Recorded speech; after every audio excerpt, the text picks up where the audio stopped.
ukinyanganywa mapema sana, mtu mwingine apewe, kwa sababu unatumia utoto. Umeanza utoto katika hii kaunti yetu ya Kisii. Asante sana.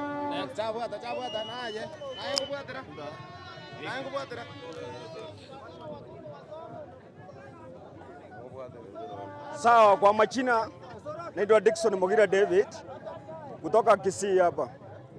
Chenye mimi naelezea Osoro kuwa mtulivu, ndio uko na cheo ambao unakulia na wewe mwenyewe. Tunza watu wa kwako na sisi Osoro tutunze kwa kwetu hapa. Achana Osoro na uache kabisa Simba Arati atuongoze kwa hapa nchi yetu hapa Kisii. Chenye mimi nakuelezea Osoro, Simba Arati ni mtu ambao tumemchagua kama sisi wa Kisii ambao kutoka Bobasi tuko timu moja na anatufanyia maendeleo tunaendelea kuona. Simba Arati vile ametoka Nairobi kwa hapa na amekingua Kisii, saa hii Kisii imekuwa different zaidi kuliko zamani.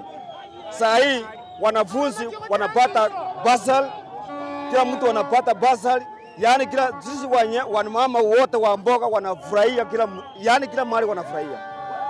Kwa hivyo Osoro tupe sisi kama wananchi.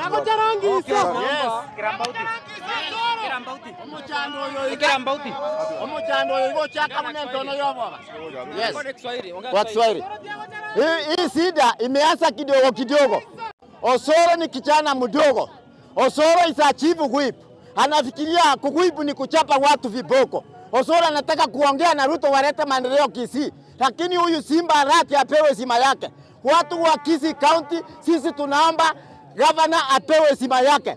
Na hii sida imeanza sida kadogo. Ya chaka mna katono koboba. Kama nyile kuruka kabeile li kunu, kuruka kabeile li sansa. Osoro must be given a stern warning. He must write a statement to reason to why he is provoking people of Kisii County. Tulipiga kura 270 votes. Na huyu Simba Arati tunamwamini.